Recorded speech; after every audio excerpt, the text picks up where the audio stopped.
If it's Wednesday, President Trump suggests he has not made a final decision on a U.S. strike on Iran, saying Iran was just a few weeks away from having a nuclear weapon amid an intensifying conflict between Israel and Iran and warnings of an all-out war. Plus, a major setback for transgender rights advocates as Supreme Court upholds a Tennessee ban on transgender health care for minors in a ruling that is likely to have broad impact all across the country. And the Fed holds interest rates steady for now, just hours after President Trump unloaded on Federal Reserve Chairman Jerome Powell, calling him a, quote, stupid person who refuses to lower rates.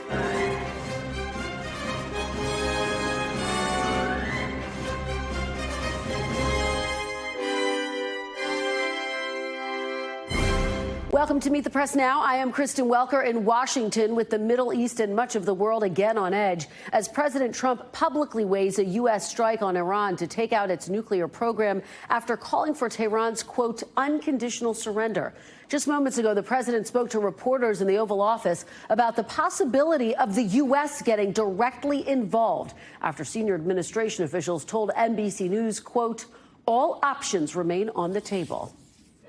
I have ideas as to what to do, but I haven't made a final. I like to make the final decision 1 second before it's due, you know, because things change. I mean, especially with war. Things change with war. It can go from one extreme to the other. What's your message to Americans both here and abroad who are not only concerned about the U.S. potentially getting involved in another conflict in the Middle East, but worry about the potential for retaliation here at home? Yeah, well, I don't want to get involved either, but I've been saying for 20 years, maybe longer, that Iran cannot have a nuclear weapon. I've been saying it for a long time, and I think they were a few weeks away from having one. The president also saying that he was about to huddle with advisors in the Situation Room. And here's more from the president. This is earlier today, responding to a reporter's question about the possibility of a U.S. strike on Iran. May do it, I may not do it. I mean, nobody knows what I'm going to do. I can tell you this, that Iran's got a lot of trouble, and they want to negotiate. And I said, why didn't you negotiate with me before? All this death and destruction. Two very simple words, a very simple, unconditional surrender. That means I've had it. Okay, I've had it, I give up, no more. And then we go blow up all the, all the nuclear stuff that's all over the place. Mr. President, what do you say to the supreme leader of Iran who says that they will not surrender? Say good luck. The president's Secretary of Defense was also pressed on the Pentagon's current plans as he testified before Congress on Capitol Hill. Take a look. My question for you is whether you have been asked actively to provide options for the president regarding a strike in the Middle East. If I had or I had not, I wouldn't disclose that in this forum, Senator. My job, our job, the chairman and I, at all times, is to make sure the president has options and is informed of what those options might be and what the ramifications of those options might be. I appreciate that. Meanwhile, on the ground in Israel, the IDF says Iran launched a new wave of missile strikes today with air raid sirens blaring across the country for the 6th consecutive day. It follows the barrage of Iranian missile and drone attacks on Jerusalem and Tel Aviv overnight, which Israel says most were intercepted. And in Iran, the country's army says it downed one of Israel's drones for the first time, releasing this video. Israel's Air Force acknowledged the incident, and it comes after President Trump claimed yesterday, quote, we have total control of the skies over Iran. Joining me now is NBC News Chief National Affairs and Justice Correspondent Kelly O'Donnell, who's at the White House, and NBC News International Correspondent Matt Bradley is in Tel Aviv. Kelly, I want to start with you. The president saying he believed Iran was a few weeks away from having a nuclear weapon. Really powerful to hear him say that. He also said he hasn't made a final decision yet. He likes to wait until the final moment to do so, which is consistent with what we know about President Trump. What are your sources telling you, Kelly, is the very latest thinking inside the White House? Well, it is certainly interesting to watch how the president is presenting some of his thought process publicly, which is not only his sort of stream of consciousness way of engaging, but also is a signal to Iran and to the world about where he is at this time, talking about their desire to negotiate and certainly talking about the fact that he has run out of patience. Those are certainly signals toward coming to a decision point. But the president didn't give a specific timeline except to say it could be over the next week But he also he was not firm in that. He said it could also be sooner before a decision would be made. It's unclear exactly how close the United States is to engaging in any way, or if they will, he and his team will decide that this is not the time to use American firepower and resources, namely the type of aircraft that Israel does not possess, to be a part of any definitive action to bring about a more formidable end to Iran's nuclear ambitions. So the short answer is the president appears to be wanting to maintain flexibility publicly. We don't have a sense of where the decision clock is behind the scenes. We've heard a variety of different things, but only the president would ultimately be the arbiter of this. He did indicate there's another Situation Room meeting today, and so perhaps that will move the ball another incremental step. But his words to Iran are very clear. They are harsh, and he also seemed to acknowledge that this is not something he relishes doing if he were to take such action. Kristen? Well, Kelly, let me pick up on that final point that you make, because it's an important one. This is a president who campaigned on an America First foreign policy in both of his campaigns. And part of the MAGA movement is based on this idea of getting out of foreign entanglements. And so you really have the MAGA universe divided on this. What can you tell us about that? And how much pressure, quite frankly, Kelly, is the president getting from some quarters of his base not to go into Iran? There's considerable pressure because he's been clear about this, and he said it again today. He does not want war. War in an extended way seemed to be what he was suggesting. That might be different in his calculation than some limited strikes that might have some definitive ability to reset things, especially on Israel's behalf, and frankly for U.S. national interest to not have Iran have a nuclear weapon. His frustration, certainly Benjamin Netanyahu, the prime minister of Israel, his frustration of wanting to bring this to some kind of closure is evident, but certainly many of the president's followers in the United States do not want foreign intervention. So would they judge it differently if there is a short-term action? Certainly the vice president posted about the president having earned some trust in the MAGA world. That seemed to be a message to MAGA followers that the president may have to make some hard decisions and that he is taking it all into account. Again, hard to discern. We're trying to read all of the tea leaves, but those pressure points are real. Push from Israel, certainly, to get some help from the United States, and certainly some domestic concerns about potential for retaliation and enlarging the U.S. footprint abroad. Kelly, there are so many dynamic forces at play there. You lay it all out so well. Matt Bradley, let me go to you in the region. What is the very latest that you are hearing on the ground there? What's the feeling in Israel right now? Are people eager to have the United States join with the campaign that is underway there? Yeah, I mean, I can answer your second question first. People are very eager to see the United States throwing in behind Israel. As far as the Israelis that I've spoken to are concerned, Israel is fighting a fight for the entire world. They think the United States should want to participate in this. And while so many here were so hopeful to see President Donald Trump take over after the previous president, who many people here felt wasn't really necessarily supporting Israel to the extent that they would like.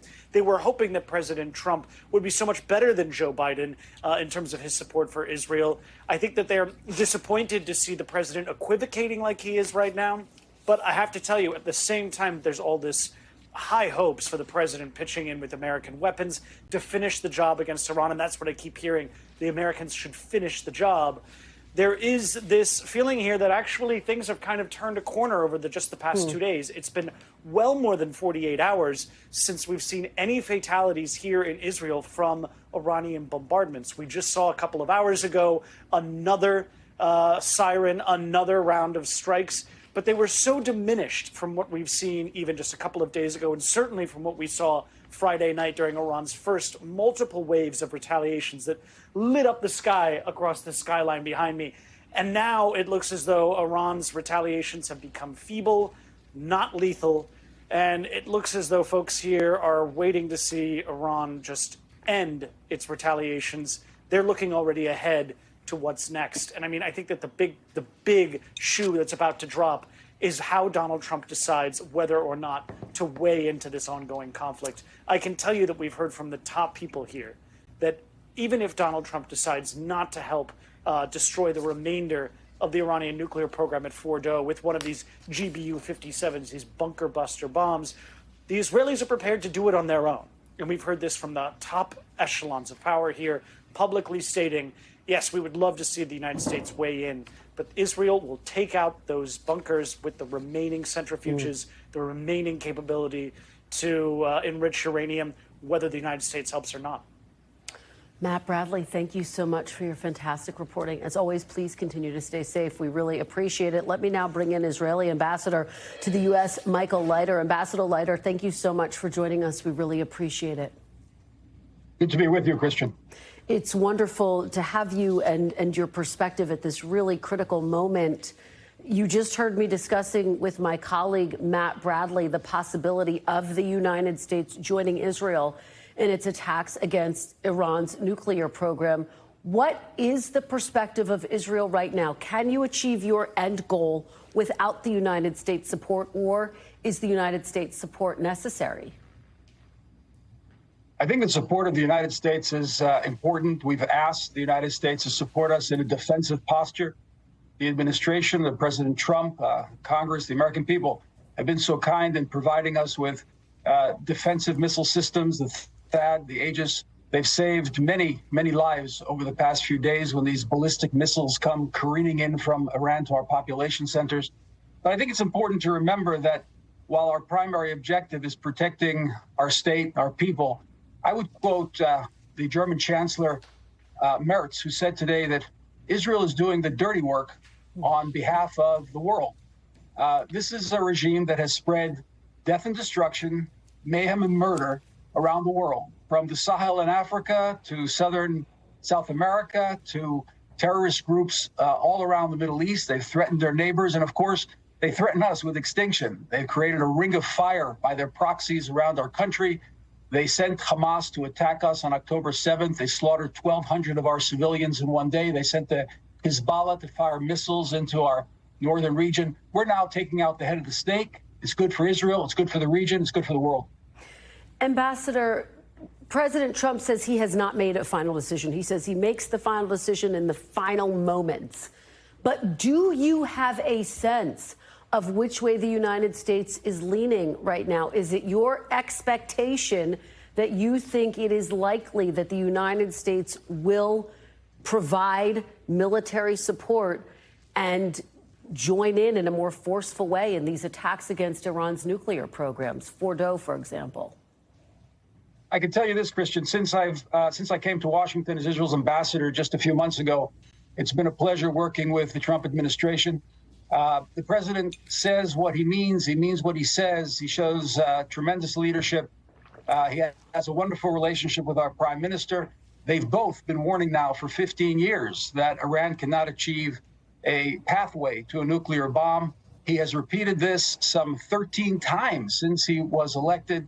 I think it's very, very clear. I am quite confident that the president will support our efforts to prevent Iran from having this weapon of mass destruction and these ballistic missiles that they're producing at a rate of 300 a month with the intent of raining them down on civilian population centers. This is a malevolent actor, and the president has set about an international policy of peace through strength. Peace through strength means that malevolent actors have to be taken out.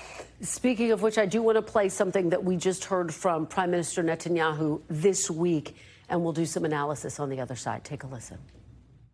If not stopped, Iran could produce a nuclear weapon in a very short time. It could be a year. It could be within a few months, less than a year. Iran plans to have 190,000 centrifuges. With this massive capacity, Iran could make the fuel for an entire nuclear arsenal, and this in a matter of weeks, once it makes that decision. By next spring, at most, by next summer, at current enrichment rates, they will have finished the medium enrichment and move on to the final stage. From there, it's only a few months, possibly a few weeks, before they get enough enriched uranium for the first bomb. So, Ambassador Leiter, that was actually a compilation of sound bites of the prime minister throughout the years, going as far back as 2012. Given the urgent warnings he has been delivering for quite some time, why is this moment different from your perspective? Well, there is a point of combustion. It's not very logical to say that if it hasn't happened until now, then it's not going to happen. The fact of the matter is that the president gave the Ayatollah 60 days. The 60 days were up. He was playing games with this negotiations. He wasn't doing it in good faith. And the day that the 60 days were over, the IAEA, the international agency overseeing atomic weapons or atomic development, nuclear development, issued a damning report against the Iranians, saying that whatever the prime minister has been saying for the past 15 years is actually true, that they're racing towards a nuclear bomb. So our intel also showed the same thing. And I got to add one more point. It took 15 years for Adolf Hitler to rise to power and achieve the necessary militarization in order to launch the Second World War. And during that period of time, people were saying, well, the warnings are not necessarily serious. He hasn't done it until now. And they sat on their hands and they appeased him. And at the end of the day, because they didn't want war, they got a war, a big war, Second World War, in which 65 million people were killed and a third of our people, the Jewish people, were annihilated in gas chambers. We cannot take that chance again. This is a war that we're prosecuting right now to end all wars. If we prosecute this properly and Iran is defanged, there's going to be a new Middle East. And if there's a new Middle East, there's a new globe. And it's a fulfillment of the president's vision for a world without war. Look, we've accomplished in pairing our pilots with American products, with the F-35, which, by the way, is produced in Fort Worth, Texas, which is exactly the distance from Washington as Tehran is from Israel. We've paired together the American product and the Israeli pilot, and we've done in 3 days what Russia hasn't accomplished in 3 years. We can accomplish this. We can do this together, and we can ensure that the Middle East goes into a Abraham Accord mode 2.0 and fulfill the president's vision of peace in the Middle East and the world. Mr. Ambassador, you take me to part of my next question. Very quickly, is diplomacy still possible? Is it still possible for President Trump to strike this deal that he was trying to reach with Iran? Could that be an off-ramp, or is it too late in your perspective? We've been skeptical about negotiations with the mullahs of Tehran for a long time. It doesn't surprise us that people who murder also lie and don't negotiate in good faith. But the president knows nobody's going to fool President Trump. And if there's a possibility to negotiate this thing whereby we see complete dismantlement of their nuclear program, of their ballistic missile program, and their end of support for proxies spreading terror around the world, that can be achieved through negotiations. It's only President Trump that can achieve that. Okay, Ambassador Michael Leiter, thank you so much for joining us at this really critical moment in the Middle East. We appreciate it very much. Thank you, Christian. Good evening. And good evening to you, too. Appreciate it. Joining me now is retired Brigadier General Mark Kimmitt, former Assistant Secretary of State for Political Military Affairs and former Deputy Assistant Secretary of Defense for the Middle East. Thank you so much for joining me. I really appreciate it. There is a lot to talk about. Let's start with Iran's Fordo Enrichment Center. This is one of the potential targets. The facility itself, of course, built deep inside a mountain. What would it take to actually do significant damage to the Fordo site?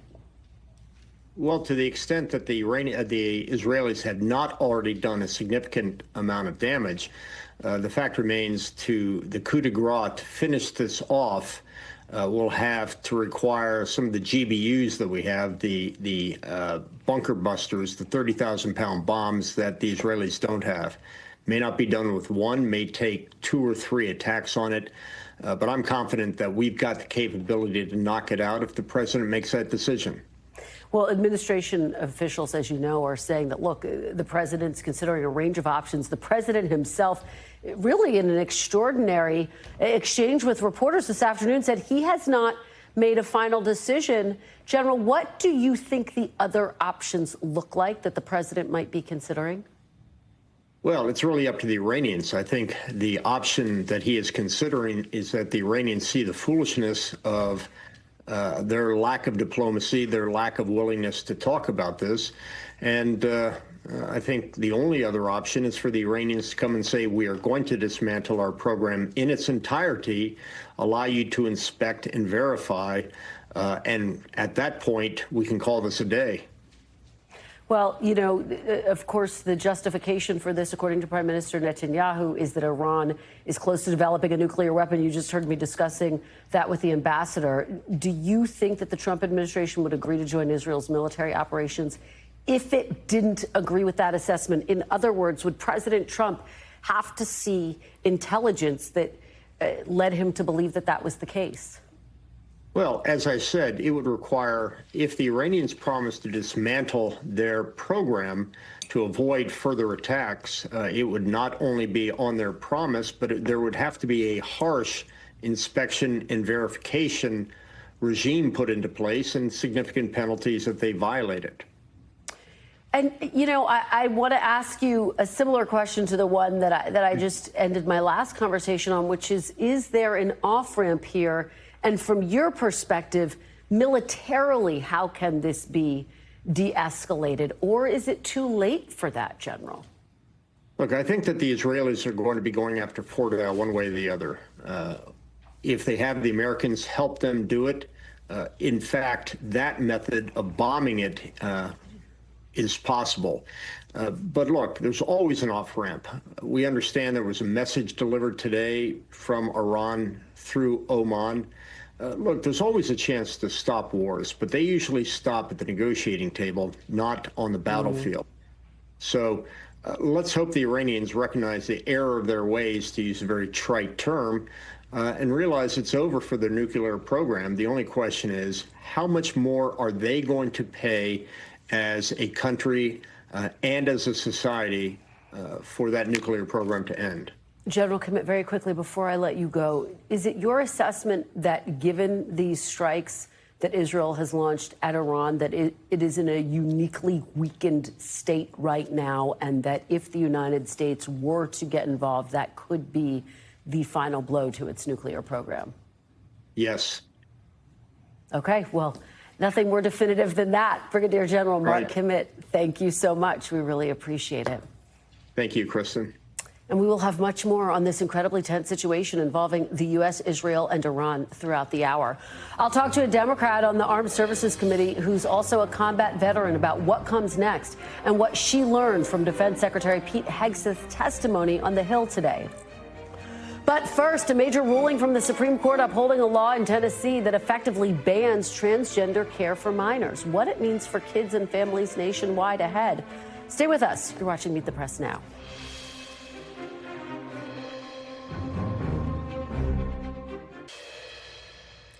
Welcome back. We are following breaking news and a major defeat for transgender rights advocates.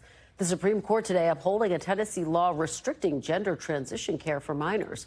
The court ruled 6-3 with all 6 conservative justices in the majority and the 3 liberals in the minority. Chief Justice John Roberts writing in the majority opinion that the law, which bars gender transition surgery, puberty blockers, and hormone therapy for minors, is not a form of sex discrimination. The decision will likely have implications far beyond Tennessee. 24 other states have also enacted laws similar to Tennessee's.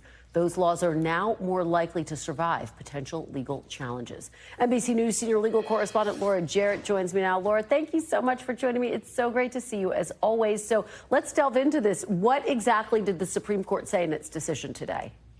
Kristen, it's a landmark decision when it comes to trans rights in this country as it relates to minors in particular. As you mentioned, a number of states, more than 20, have similar bans like this. So it's really not just about Tennessee. It's about the rights of states more generally to pass these types of bans. At issue here, not surgery for transitioning, but really hormones, puberty blockers. Those are the types of treatments that were issued, the types of health care that was at issue. Tennessee Tennessee tried to ban those types of treatments. And the challenge here was the idea that it violates equal protection, that you're treating trans kids differently than you're treating non-trans kids. The majority here, the conservative majority, did not go for that, said it did not violate the equal protection clause. And instead, the justice is essentially saying, look, this is for the states to decide. This is how the Chief Justice put it, Kristen. He says this case carries with it the weight and of fierce scientific and policy debates about the safety, efficacy, and propriety of medical treatments in an evolving field. The voices in these debates raise sincere concerns. The implications for all are profound. He goes on to say, we leave questions regarding its policy to the people, their elected representatives, and to the democratic process, Kristen. So we should point out, they're not saying that states have to ban transgender affirming care, but they are saying if states decide they want to do it, they're allowed to do that and doesn't violate the Constitution. It's essentially akin to what they did in the Dobbs decision, Kristen. I think that's the best way to think about it, right? There's no right to an abortion in the Constitution, just like there's no right to transgender affirming care in the Constitution. Therefore, the states get to do what they want. And, Laura, what did the liberal justices find? Because they obviously said this does violate equal protection. Yeah, so Sotomayor has a very pointed and lengthy decision. She read it from the bench, saying, in sadness, I dissent. The liberals essentially accusing their colleagues of skirting the issue and trying to get around this, pointing out just 5 years ago they had found, in a different context, albeit, but that transgender workers should be protected in the workplace. And so they were essentially saying, we understood it was sex discrimination then. What gives now? But again, Kristen, it's a landmark decision because it really does pave the way for other states to do this. And even though this is about minors, it can sort of be extended into other contexts if you think about it, because the reasoning is that if there is no right enshrined in the Constitution, then the states get to have pretty broad discretion when it comes to passing these sorts of wide bans. So what were the issues that this decision did not necessarily resolve? What are the unresolved issues, in other words? Well, this really was about the hormone therapies and the puberty blockers, and there was sort of a wide debate and argument about the scientific evidence at issue. One of the things Sotomayor points out in her dissent here, Kristen, is that the data, at least the ones that she points to, shows that the rates of suicide are so high among transgender youth, and that the gender-affirming care is one of the things that some in the medical community has pointed to try to blunt some of that suicide rates. Again, the majority has a response to that and points to a whole bunch of other studies that show the opposite. And so they're trying to the majority is trying not to resolve which way those come out. But again, to say the states get to decide, your Democratic legislatures that you've appointed get to make those tough calls on policy debates. All right. Laura, Jarrett, as always, thanks so much for being here to help us understand it. Really appreciate it. Great to see you. Coming up next, conflict, Congress, and the push from some Democrats to curb President Trump's war powers. Senator Tammy Duckworth, a combat veteran and member of the Senate Armed Services Committee, is standing by next. Stay with us. You're watching Meet the Press now.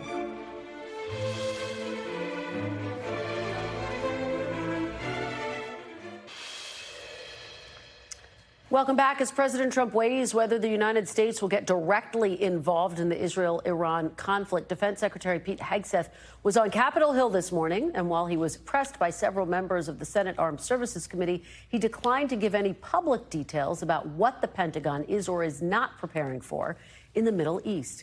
Joining me now is Illinois Senator Tammy Duckworth. She is a member of the Senate Armed Services Committee and questioned the Defense Secretary earlier today. Senator, thank you so much for joining me. Really appreciate it. Thanks for having me on. So Secretary Hegseth said he could not say very much about Iran in a public setting. Can you share anything that you may have learned behind closed doors about how close this administration is in terms of directly engaging in the offensive against Iran? No, I can't. There was not much information that I've received, and frankly, I don't know that he himself knows what he's going to be doing. In fact, our Commander-in-Chief, Donald Trump, has put out on social media that, nobody knows what he's going to do. I may do it, I may not do it, according to his Truth Social post. So we're at a point where you have an incompetent Secretary of Defense and a president who's mercurial at best, and nobody is coming to consult Congress, a co-equal branch of government. And should the president launch an attack, it will be in violation of the War Powers Act. And so he needs to come to Congress right away. So let's just break this down a little bit. First, just to lay down this marker, do you support an American strike to take out Iran's nuclear program? I would need to know more information before I could support such a strike. I do think that we need to stop Iran from developing their nuclear program. I'm concerned about how we're going to go about doing it, and that we don't actually encourage, at the end of the day, the PRC, the North Koreans, the Russians to become even more determined to help Iran rebuild its nuclear program. That would be even worse. Remember that Donald Trump is the guy who actually pulled us out of the Iran nuclear deal, where we were actually monitoring their development of nuclear capabilities. That's Donald Trump's fault. We are here because Donald Trump pulled us out of the nuclear deal, and now we're going to have to do the cleanup for the mess that he created from his first term. Would you, I know you're saying you need more information, would you be more inclined to support the United States giving the Israeli military equipment to carry out strikes themselves, more strikes? Again, this is about what happens even beyond the initial strike. This is the thing about military planning, right? You got to look at what happens the day after. So whether we conduct the strike or whether we give the Israelis the capability to do the strike, what happens the day after that? Do we then end up having to put boots on the ground? Secretary Hegseth was asked this very question in committee today, like, what is your planning for the next day and the day after? And he couldn't answer because he didn't have an answer. I don't want this to end up with American troops on the ground in the Middle East, in Iran, for 10, 20 years, the way we ended up in Iraq. That is not what this country needs, and that's certainly not what anybody voted for. So, Senator, just to be very clear and to go back to the point that you just made, do you think that President Trump has to come to Congress before he can sign off on any type of strike against Iran at this point? I do. The War Powers Acts are very clear. You've got to retaliate. He's allowed to move forward if it's in defense of, in response to an attack, or whether American troops are about to be attacked. And neither one of those conditions have happened. Let me ask you this. Notably, in March, the Director of National Intelligence, Tulsi Gabbard, said the U.S. intelligence community assessed Iran was not building a nuclear weapon. At this very moment, Senator, what is your understanding of the current intelligence of Iran's nuclear capabilities? Do you think that they are closer to developing a nuclear weapon? Well, she's the head of the national intelligence, so I would think that she would know more than anybody else. It's sad that Donald Trump doesn't even trust his own staff. And if he's just going on his own gut instincts, then God forbid where America ends up with a president who isn't listening to his closest advisors at the top of government, who have the most direct access to the intelligence that we all here in Congress would love to see ourselves. So do you have confidence in the assessment that Tulsi Gabbard delivered back in March? I don't have confidence in anybody in the Trump administration at this point. He's appointed a bunch of people who are incompetent and not capable of doing their jobs. And here we are watching chaos erupt around the world and lack of competent people to deal with it. Do you think, based on the briefings that you have had, Senator, that Iran is closer than ever to developing a nuclear weapon? As you noted, the Iran nuclear deal was ripped up. I do. I do think that Iran is closer to developing a nuclear weapon, closer now than they would have been had we stayed in the Iran nuclear deal. And this is thanks to Donald Trump, because he's the guy who pulled us out of it. However, I'm going to go back to what I said earlier. If you're going to plan an attack, you need to come to Congress, lay out all the information, show us why this is what we need to do, and then tell me, what is your plan for the day after? What happens next? What are the next steps? You can't just go out and then come back and say, oh, by the way, now we're going to send thousands of America's finest men and women in uniform, and they're going to go to Iran. We're going to now invade Iran next. Then we're going to hold the ground, and then we're going to be there for 5 years or 10 years. And we're going to do this under what? A military authorization for use of force from, what, 20 years ago? There's a process, and they're supposed to go through it, and this administration is not doing it. And in fact, we have a president who's not even listening to his top advisors. I want to play you something that your colleague, Senator Lindsey Graham, said today about potential repercussions from American strikes. Take a look. So all these people are talking about what if. Well, how can it be any worse? The guy in charge wants to kill all the Jews, reshape Islam in his own image, and come after us. November the 4th is Death to America Day in Iran. So the idea, well, what happens next? It can only get better. It can't be any worse. What is your reaction to Senator Graham and those who would call for regime change? What would be worse would be American troops on the ground in Iran for an indefinite amount of time being targeted by rebels, being targeted by terrorists. That would be even worse. I don't want to put American boots on the ground, troops on the ground, because of a failed policy by this administration. If he wants to do something, come and talk to us, show us, make the argument, and then I'll vote on it. You know, there are some, including Lindsey Graham, quite frankly, who are arguing that Iran has never been weaker than it is right now, in part because it has had these bombardments by Israel. Do you see it that way? And is that an argument? Does that bolster, for example, your authorization, if this were to come to Congress, for there to be U.S. strikes? I mean, I do think that Iran underestimated Israel and that they are weaker than they were before these strikes happened. They've certainly had some of their top key leadership been killed by the Israeli airstrikes.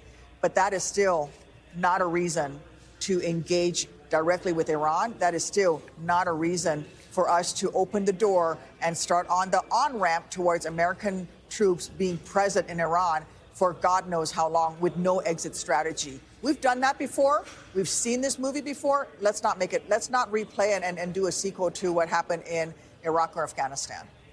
All right, Senator Duckworth, we really appreciate your perspective today. Thank you so much for joining us. Thank you. And we have much more news and politics to dig into straight ahead. The panel is next. You're watching Meet the Press now.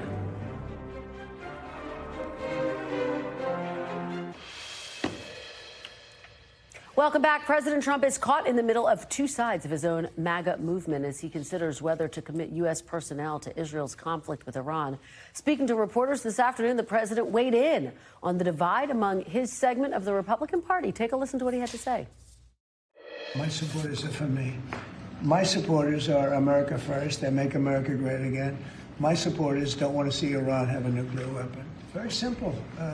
If they think that it's okay for Iran to have a nuclear weapon, then they should oppose me. But nobody thinks it's okay. People that don't want, I don't want to fight either. I'm not looking to fight. But if it's a choice between fighting and them having a nuclear weapon, you have to do what you have to do. Maybe we won't have to fight.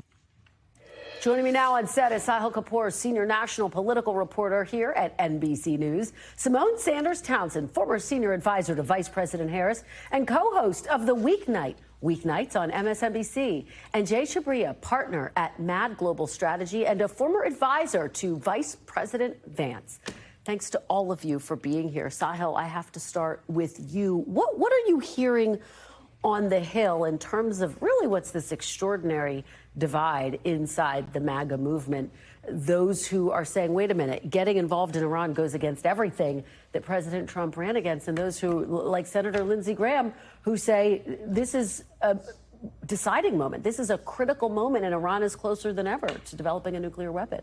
Yeah, extraordinary, because the most critical voice within the Republican Party, at least one of them, is Marjorie Taylor Greene. Yeah. I've never really seen her go up against Trump, but she believes in the anti-war rhetoric that he put out there. There are some prominent outside voices like Steve Bannon, Tucker Carlson, who are trying to nudge the party in that direction. But for the most part, it's wait and see on the Hill. They're all waiting to see what President Trump is going to do, whether he's playing chess, whether he's playing checkers, and whether he's decided what to do next. Some of them, including Roger Wicker, the chairman of the Senate Armed Services Committee, who I spoke to a few hours ago, said even he doesn't fully know why Israel felt the need to take this step, and he just got out of a classified briefing. So there's a lack of information on the Hill, which is why there's mostly silence over there. That's interesting. Jay, let me put up something President Trump told The Atlantic last week about the term America First, because there's been a lot of focus on that. He said, considering that I'm the one that developed America First and considering that the term wasn't used until I came along, I think I'm the one that decides that. It's sort of this interesting idea that does he get to redefine what it means in this moment? You heard him say, I think that my supporters, what they don't want is a nuclear weapon. Well, look, I think he has redefined the Republican Party. He's redefined the Democratic Party in a lot of ways, too. So I think he does get a lot of grace on terms of what he gets to say is America first. I think this is an interesting thing, too. We are having a battle inside the Republican Party, and it is very public. It is something that we are allowed to do. It's a feature, not a bug, of the way in which Donald Trump set up this party. He is the leader of the party. There's no doubt about that. But the fact that we're actually allowed to have these disagreements, I think that's a pretty healthy thing. Simone, talk about disagreements. I don't know if you heard my interview with Senator Duckworth. She's very clear. She said that she does not think that President Trump has the authority to make the decision to attack Iran without the sign-off of Congress. How do you anticipate Democrats will position themselves in this moment so that, yes, they are standing strong against Iran developing a nuclear weapon, but also maintaining that Congress plays a role here? Well, look, this is hearkening back to all today and yesterday. I've heard people take this back to the vote to go into the war the last time. Okay, the vote, weapons of mass destruction. Everybody remembers that. I do think that Democratic senators, and they've been on the record, our NBC News reporting says this, that Congress, and they're being very clear, they say Congress and only Congress has the authority to authorize war. So any broader military action, they say the president is going to need to go before Congress. I also think, though, you've got folks like Senator Kelly, who is on the Senate Intelligence Committee, who says he gets briefed every single day, and he believes that Iran is close to a nuclear weapon. So I really think here this is going to boil down to how the president decides to communicate this out. And I was aghast when he posted on his social media site, "Leave Tehran now." I was like, what is going on in Iran? And I'm also shocked that he decided to lead the G7, because this year's G7, what's happening in the Middle East was of key concern on the agenda. And I think that one of the best places that the president could have been at this moment was talking with the other world leaders about, if he takes these steps, what steps would they take in support of or against? That is a bipartisan effort, by the way. It's not just Democrats saying that the president would need authorization from Congress to strike Iran. There are Republicans like Rand Paul, Tom Massey, but it is a minority of the party. Sure, but we all know that Congress has been ceding this responsibility to the executive branch over years and years and years. So it's not a new. And the question of whether they take it back. Right. But given that, I mean, how do you see this unfolding? Might this be the moment where they take it back? Because here's the point. It's about that day after plan. You heard Senator Duckworth say, what happens next? We learned that from Iraq. Do you think this moment could be different, Sahil, on Capitol Hill? Would they try to seize that power back? Right now, I don't see enough support among Republicans to try to take that back. We asked Senator John Thune, the majority leader, at his press conference yesterday, whether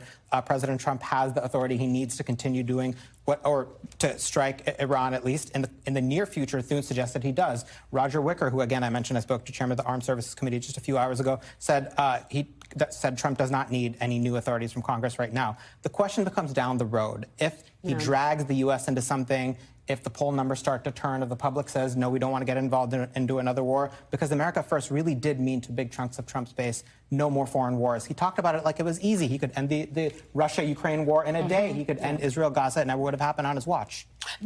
I think that is a very key point here. Look, usually these foreign policy issues, they do not trickle down to the voters, right? But there are elections this year in New Jersey and Virginia, and then there's midterm elections next year. And I can tell you, when you were talking about American troops getting involved, people in Virginia, their ears are perking up. Voters across the country, their ears are perking up on that. Jay, how much does the Republican Party always have in the back of its mind what happened in Iraq and the fact 100%. That there was no, I don't want to say there was no day after plan, but that it wasn't clear, and that really became one of the big anchors. It has shaped the modern day Republican Party. There's no doubt about it. And I think what Donald Trump is going to do is he will take decisive action if he needs to, but I do not believe this will be an endless war. The American people are not going to cash or write another blank check for war, and there's no tolerance for that. And that's the kind of the fight you're seeing inside of MAGA right now. What does that actually mean? And I think it's a healthy debate. Let's not forget Trump's big coming out party back in 2015 was when he stood on stage with Jeb Bush and threw Jeb Bush and his brother George under the bus. I was there. The Iraq War. A really critical moment. To Sahil's point, Simone, look, President Trump came in and he promised he was going to be a different type of deal maker. He did that obviously in his first term, but in this term, because there were so many foreign policy entanglements, to what extent does that loom over these elections? I mean, can Democrats does that resonate with voters? Look, I still think at the end of the day, what is going to primarily drive voters to the polls and what they'll be concerned about is affordability. That means their housing, the cost of living, like that will be top of mind for them. But the chaos is also a part of the point. You know, people don't like to turn on the television or check their social media feeds and feel like bad things are happening and no one's explaining it to them. And so they do want leadership in place, Congress, right, a governor, if you will, who is going to ensure that, hey, we're being measured, we're going to talk to you and tell you what's going on. This thing about Donald Trump is, I'll say this, I think that he is overplaying his hand. I think that he has wildly overplayed his hand. I think that he overplayed his hand on Russia, Ukraine. I think he's overplayed his hand on Israel and Gaza. Bibi Netanyahu played him, and Netanyahu is getting what he wants, and now America's looking crazy. Jay, I'll give you the last word. Well, look, we've seen a part of this movie before. In Trump 1, he went out, murdered Soleimani, and a lot of the same voices said, we're going to go into an endless war against Iran.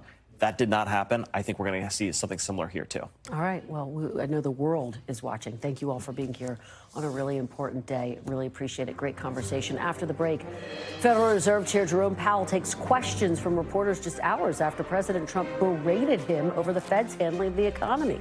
One of the reporters in the room today joins me next. Stay with us. You're watching Meet the Press now.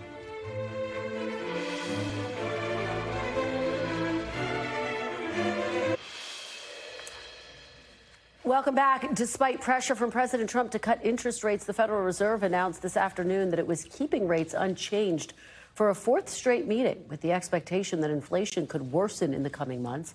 Fed Chair Jerome Powell says he does foresee 2 rate cuts by the end of the year. Today's announcement came hours after the president lashed out at the Fed chair once again. Take a look.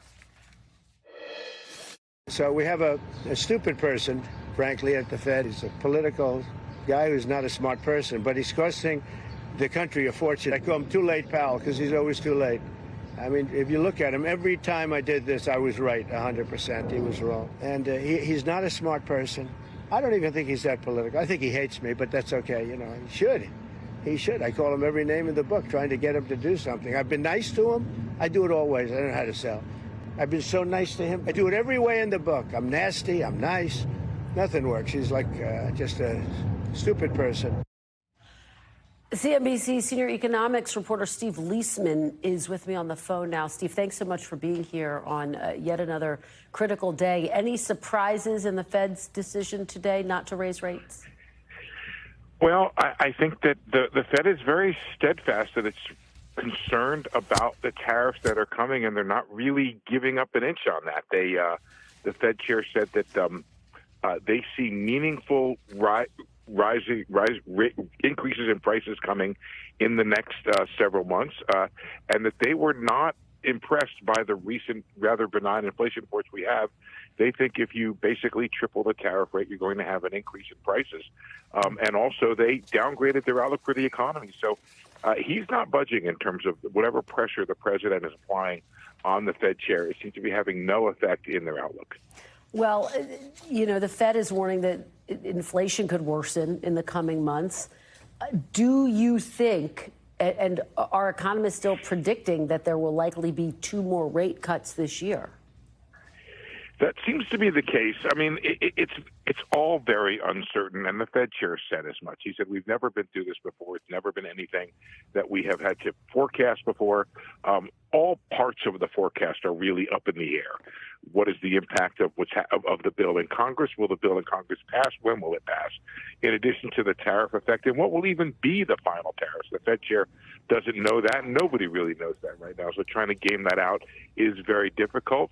The 2 rate cuts that are built in are, hey, the Fed right now is restrictive. It's restrictive by about 2 rate cuts.